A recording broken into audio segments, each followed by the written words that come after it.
Hello guys, good morning all of you and welcome back to our channel again. हम discuss कर रहे थे 12th chapter nature of light यानी प्रकाश की प्रकृति के बारे में। और लास्ट क्लास में हमने प्रकाश के व्यतिकरण, उसकी मैथमेटिकल एनालिसिस और उस पर कुछ न्यूमेरिकल क्वेश्चंस भी डिस्कस किए थे। यंग का डबल स्लिट एक्सपेरिमेंट भी हमने देखा था और उस पर भी हमने कुछ न्यूमेरिकल क्वेश्चन डिस्कस किए थे। बेसिकली प्रकाश का जो व्यतिकरण है वो एक ऐसी घटना है जिसमें दो या दो से अधिक कला संबंधित तरंगें जिनकी आवृत्ति समान होती है, आयाम लगभग समान होता है, एक ही दिशा में संचरित होती हुई अध्यारोपित होती है और उनके अध्यारोपण से हमें कहीं कहीं पे प्रकाश की तीव्रता ज़्यादा और कहीं कहीं पे प्रकाश की तीव्रता कम प्राप्त होती है। इसी घटना को हमने प्रकाश का व्यतिकरण कहा था। यंग के डबल स्लिट एक्सपेरिमेंट में हमने ये देखा कि जो हमें व्यतिकरण से प्रतिरूप प्राप्त होता है उसमें चमकीली और काली फ्रिंज प्राप्त होती है, यानी कि अंधेरा और उजाला प्राप्त होता है और उनकी जो फ्रिंज की चौड़ाई है, उनकी जो विड्थ है वो लगभग समान प्राप्त होती है। आज के इस सेशन में हम इसी चैप्टर का सेकंड टॉपिक डिस्कस करने वाले हैं जो है डिफ्रैक्शन ऑफ लाइट यानी प्रकाश का विवर्तन। हम ये समझेंगे कि विवर्तन बेसिकली क्या होता है, क्यों होता है और दैनिक रूटीन में हमें ये विवर्तन दिखता है या नहीं, दिखता है तो क्यों और नहीं दिखता है तो क्यों नहीं। तो चलिए शुरू करते हैं आज का सेशन। हम बेसिकली डिस्कस करने वाले हैं डिफ्रैक्शन ऑफ लाइट यानी प्रकाश का विवर्तन।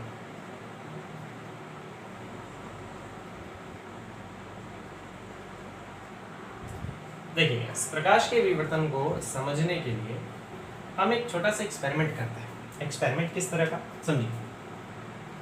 मान लेते हैं हमारे पास एक प्रकाश स्रोत है S और उसके सामने एक ओपनिंग रखी है। ओपनिंग का मतलब एक होल है, ठीक है।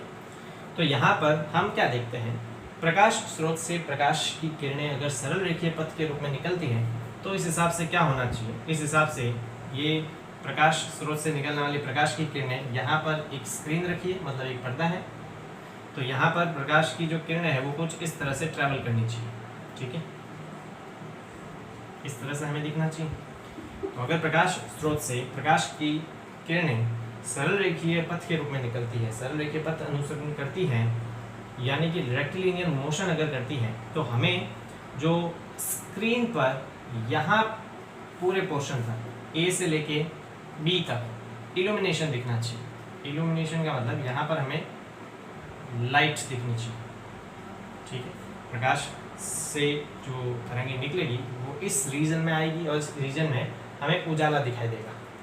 जबकि A से ऊपर वाले अगर पोर्शन की मैं बात करूँ, मान लेते हैं ये AA डैश है, तो यहाँ पे हमें क्या दिखना चाहिए, यहाँ पे हमें शेडो दिखना चाहिए मतलब छाया दिखनी चाहिए।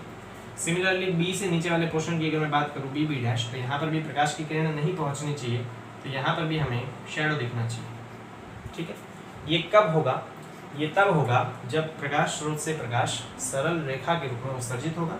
तो इस पूरे भाग में तो हमें प्रकाश दिखाई देगा क्योंकि छेद से होकर वो प्रकाश आ रहा है, तो इतने वाले पोर्शन में तो हमें वो प्रकाश दिखना चाहिए। इसके ऊपर वाले भाग में भी नहीं दिखेगा मतलब वहाँ पर भी हमें शैडो दिखाई देगा, छाया दिखाई देगी, और इसके नीचे वाले भाग में भी हमें प्रकाश नहीं दिखाई देगा मतलब वहाँ पर भी हमें क्या दिखाई देगी, शैडो दिखाई देगी। इसी तरह ये हमने क्या लिया था, यहाँ पर हमने ओपनिंग ली, क्या ली है, ओपनिंग, यानी कि अगर मैं होल लेता हूँ, यहाँ पे एक छेद लेता हूँ, तो छेद के केस में मेरे पास ऐसी की सिचुएशन हमारे अनुसार बननी चाहिए, ठीक। सेकंड केस की अपन बात करते हैं। मान लेते हैं अगेन हमारे पास एक प्रकाश स्रोत है और इस प्रकाश स्रोत के आगे इस बार हमने होल की जगह एक ओपैक बॉडी ली है, मतलब अपारदर्शी कोई ऑब्जेक्ट लिया है, ठीक है। ओपैक बॉडी ली है मैंने, ओपैक बॉडी यानी अपारदर्शी बॉडी, ठीक है, जिससे होकर प्रकाश नहीं जा सकता। तो होगा क्या गाइस, यहाँ से प्रकाश स्रोत से प्रकाश की जो किरणें उत्सर्जित होगी इस प्रकार से, वो ऐसे जाएगी, यहाँ से उत्सर्जित होगी तो वो ऐसे जाएगी। तो हम क्या देखते हैं, इसके अलावा भी प्रकाश स्रोत से उत्सर्जित प्रकाश की किरणें इस प्रकार से जा रही होगी, इस प्रकार से इधर भी ये जा रही होगी इस तरह से। तो हमें इस स्क्रीन पर A डैश, ये मान लेते हैं A और B, इस AB वाले रीजन में कोई भी प्रकाश की किरण नहीं आएगी क्योंकि क्या होगा, अगर प्रकाश की कोई किरण यहाँ आती है तो ये इससे टकरा कर वापस चली जाएगी, मतलब इस शेडो वाले पोर्शन में, इस अपारदर्शी जो मेरे पास ऑब्जेक्ट है, इस अपारदर्शी ऑब्जेक्ट से टकराकर प्रकाश की किरणें वापस आ जाएगी, और बाकी इस पूरे पोर्शन में हमें कोई भी प्रकाश की किरण नहीं मिलेगी। मतलब ये पूरा पोर्शन जो है वहाँ पर हमारे पास शेडो बनेगा, मतलब छाया बनेगी। और बी से नीचे वाले पोर्शन में मान लेते हैं बी डैश, इस पूरे वाले पोर्शन में प्रकाश की किरणें आएगी तो यहाँ पर हमें क्या मिलेगा, इल्यूमिनेशन मिलेगा, मतलब यहाँ पे हमें उजाला दिखाई देगा। इसी प्रकार ए से ऊपर वाले पोर्शन में मान लेते हैं इस ए डैश वाले पोर्शन में भी हमें इल्यूमिनेशन दिखाई देगा, मतलब हमें प्रकाश दिखाई देगा। यहाँ पर हम देखते हैं छेद से जब प्रकाश की किरणें जाती है तो इस वाले पोर्शन में हमें प्रकाश दिखाई देता है, इसके ऊपर और नीचे शैडो दिखाई देना चाहिए। इस सिचुएशन में हमें इसकी छाया यहाँ पर दिखेगी और इसके ऊपर और नीचे प्रकाश दिखेगा। क्यों होगा? क्योंकि प्रकाश की जो किरणें हैं वो इससे टकरा कर वापस आ जाएगी, और इस स्थिति में क्या होगा, यहाँ पर प्रकाश की कोई किरण ऐसे आएगी तो वो टकरा के इस तरफ चली जाएगी, और यहाँ पर कोई आएगी तो इस तरफ चली जाएगी। इस तरह से हम जब ये मानते हैं कि प्रकाश स्रोत से प्रकाश की किरणें सरल रेखा के रूप में ट्रैवल करेगी, तो इस स्थिति में हमें केवल और केवल वहीं पे प्रकाश दिखाई देगा जहाँ से वो गुजर सकता है, जहाँ से वो पास हो सकता है। यहाँ पर होल से ये पास हो सकता है तो हमें होल वाले पूरे क्षेत्र में उजाला दिखाई देगा, इसके ऊपर और नीचे हमें छाया दिखाई देगी। यहाँ पर ये इस बॉडी के ऊपर से और नीचे से गुजर सकता है तो ऊपर और नीचे हमें प्रकाश दिखाई देगा, और यहाँ पर इसकी छाया दिखाई देगी। ये तब होगा जब प्रकाश सरल रेखा के रूप में ट्रैवल करता है। अब यहाँ पे इंटरेस्टिंग बात हम डिस्कस करते हैं। 17th सेंचुरी में, 17वीं शताब्दी में एक साइंटिस्ट थे ग्रेमेंडी। उन्होंने ये बताया, उन्होंने ये ऑब्जर्व किया, उन्होंने ये प्रेक्षण पाया कि जब भी किसी ओपनिंग की यानी किसी छिद्र की या किसी ऑब्स्टेकल की या किसी अपारदर्शी अवरोध की अगर साइज की हम बात करें, अगर किसी होल की या साइज की किसी होल या किसी ऑब्स्टेकल की साइज इस प्रकाश की तरंग दैर्ध्य के बराबर हो या तरंग दैर्ध्य के बराबर न होकर उससे छोटी हो, उस स्थिति में ये होता है कि प्रकाश शैडो वाले क्षेत्र में भी पहुंच जाता है। क्या मैंने बताया, समझिए, मैंने जो बताया वो मैं यहाँ पे लिख देता हूँ। मैंने ये बताया कि 17th सेंचुरी में एक साइंटिस्ट थे, उन्होंने ये बताया कि जब भी किसी ओपनिंग या फिर किसी ऑब्स्टेकल की यानी कि किसी छिद्र या फिर किसी अवरोध का आकार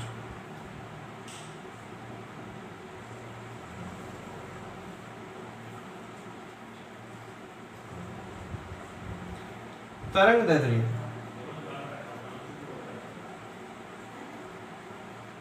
के बराबर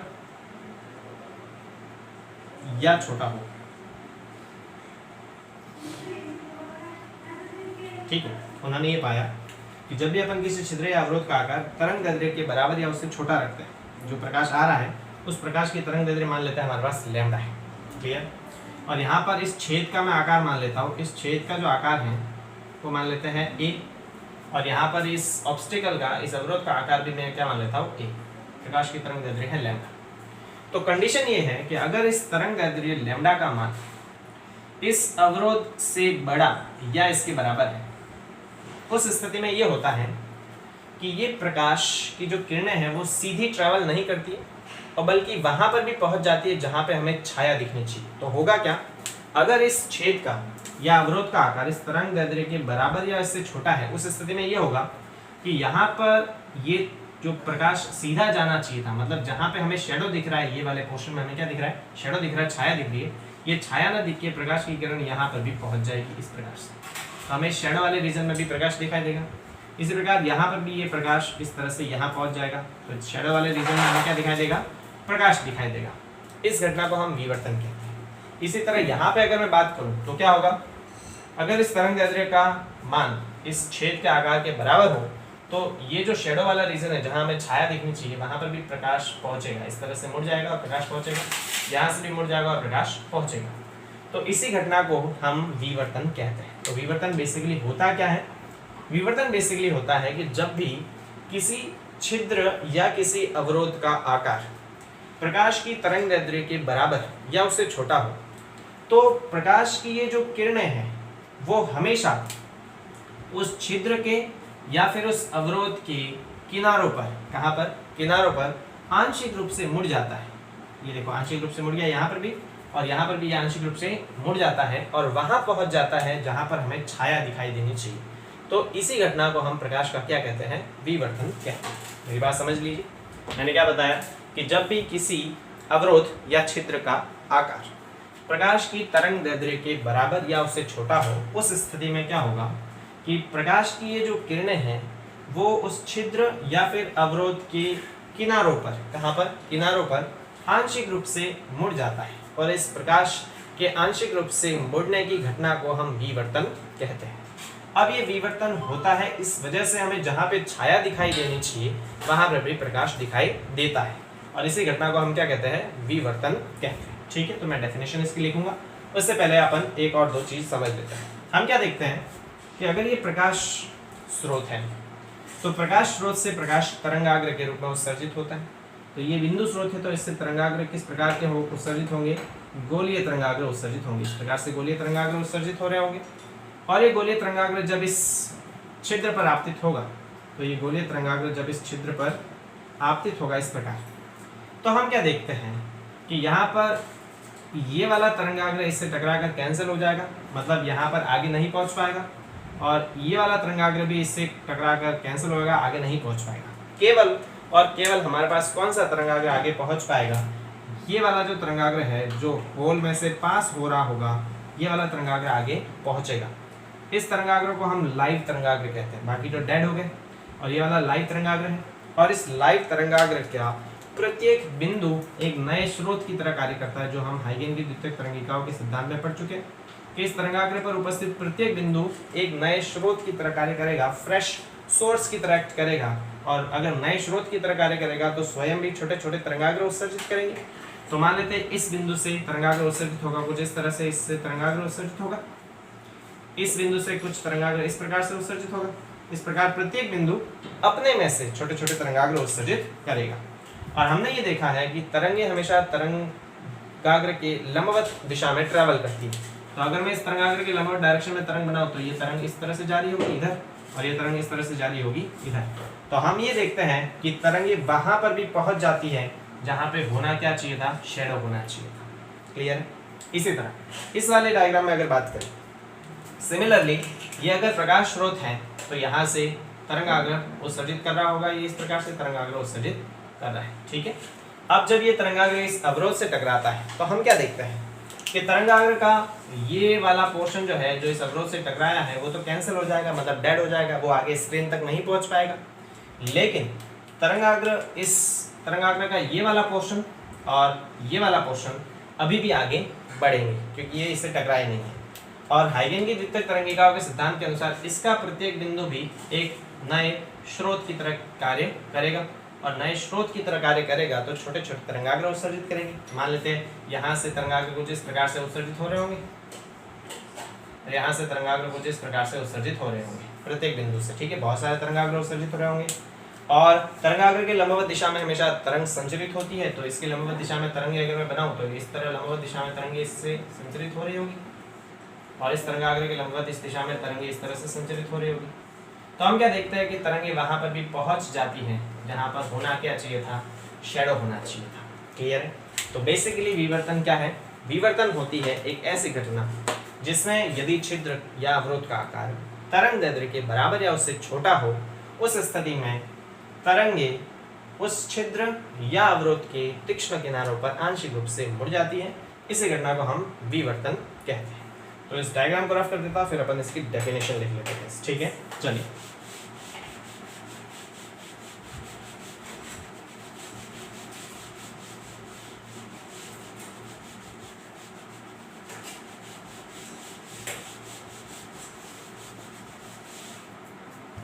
तो हम इस विवर्तन की डेफिनेशन लिखते हैं। यदि किसी छिद्र या अवरोध का आकार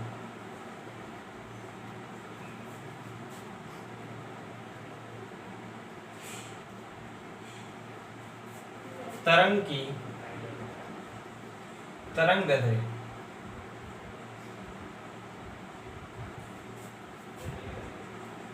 की कोटि का हो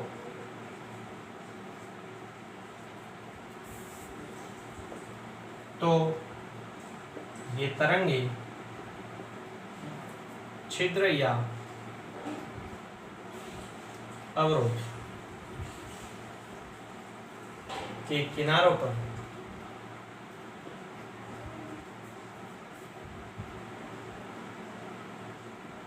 आंशिक रूप से मुड़ जाती है।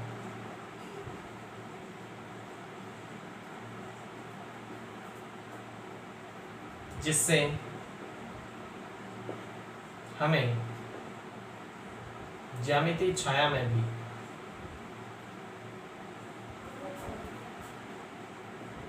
प्रकाश दिखाई देता है। इस घटना को विवर्तन कहते हैं।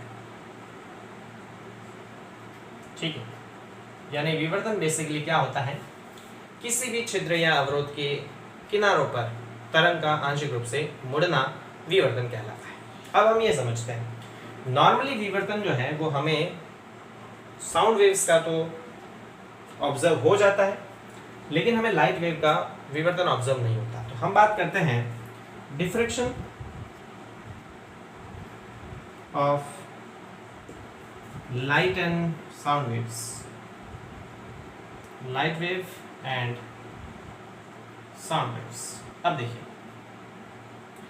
हम अगर बात करें हमारे डेली लाइफ की, तो हमारे डेली लाइफ में जितने भी हमारे पास ऑब्जेक्ट्स होते हैं वो काफ़ी बड़े होते हैं साइज में। ठीक है, पहले हम लाइट वेव की बात कर लेते हैं। तो लाइट वेव यानी कि प्रकाश तरंगों में हमें केवल जो दृश्य तरंगें हैं वही दिखती है। तो दृश्य तरंगों की तरंगदैर्ध्य का जो मान होता है वो 4000 एंगस्ट्रॉम से लेके 7000 एंगस्ट्रॉम के आसपास होता है, मतलब काफ़ी छोटा होता है।